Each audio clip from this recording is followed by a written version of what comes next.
So what is truly happening to your body when you fast? Well, that depends how long you fast. And so each step and each phase of your fasting, there are different things happening to your body. And too many people are stopping right at the point where the magic is really happening.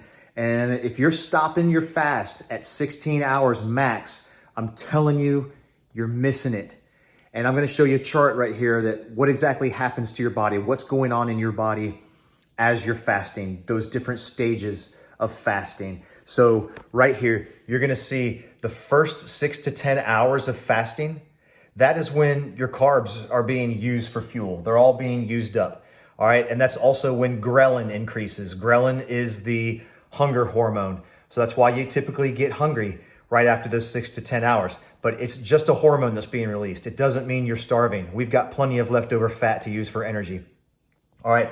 After 10 hours, that is when your pituitary gland releases HGH, the human growth hormone, to spike your HGH. And that will help you hold on to muscle. So don't be afraid of fasting where you think you're going to lose all your muscle. That is a huge, huge deal. And plus, your body temperature tends to go down. That's why I got my sweatshirt on today, because I'm doing a 2-day fast and my body temperature's down. So I'm always super cold, but I love it. I absolutely love it. So that's happening after 16 hours. That's typically when most intermittent fasting schedules stop. Man, that is when the magic starts to happen. After 16 hours, that is when you are really burning fat for energy. So your sugar stores are really depleted at that point. And so your body is using pretty much mostly fat for energy. And it's going to get those reserves. Plus your autophagy is going up. Autophagy is recycling all the bad junk inside of your body, the bad proteins, bad cells, and it's recycling them and getting it. It's taking the trash out, taking the junk out, taking the crap out of your body. And autophagy is a huge, huge benefit. So most people stop strictly right here, and you need to see what continues to go on. When you hit 24 hours, your autophagy is up, your HGH is spiked again, which is retaining muscle. It's repairing that muscle. Your body's holding and repairing muscle during this, and it is strictly using complete fat for energy.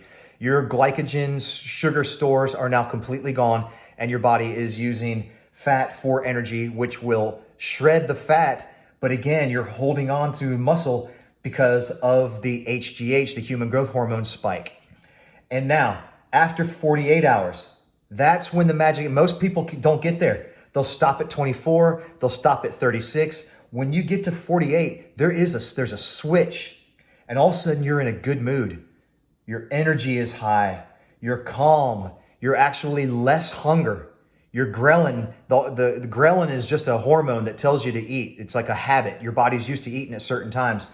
And so your ghrelin hormone is way down. So you're actually less hungry after that 48-hour period. You just got to push through and get to it. And you're in a better mood. You're calm. You're more alert. You have more energy. And that autophagy is going way up. You're still recycling and you're dumping out. You're getting rid of all the old nasty cells. It's like changing your oil in the car. Doesn't matter how clean your gas you put in. If you drive your car, you got to change the oil. The impurities are going to get in there. Same thing. Autophagy is kind of like changing your oil, right? It's getting all the impurities out, all your dead cells, and it's actually recycling them into good, healthy cells and the bad proteins that are in there. Now after 72 hours, that's actually when you don't want to keep fasting, at least in my opinion. If it's for religious reasons or other things, great. But that is when muscle retention will start to dip. Your body will start to use muscle for energy at that point. But muscle retention and nutrient deficiency. So you need to start to eat again. So don't go past 72 hours.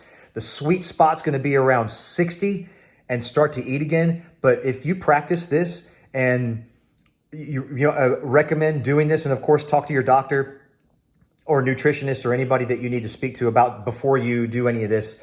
But recommend this once a week, and then you want to eat at least 5 to 7 normal eating days before you do this again. But then a 2-day fast, I've been practicing this for 8 years, it has revolutionized my health. It's great for healthy aging. It's obviously great for detoxifying the body. It's great for shredding the fat, and it's great for muscle growth. You know, I'm 51, so as we age and get older, we want to hold on to as much muscle as we can. And so we think that if we're not working out and going to the gym and eating all this protein and meat all the time, that's how you get muscle. Yeah, on your eating days. But when you fast, I'm telling you, this will take you to another level.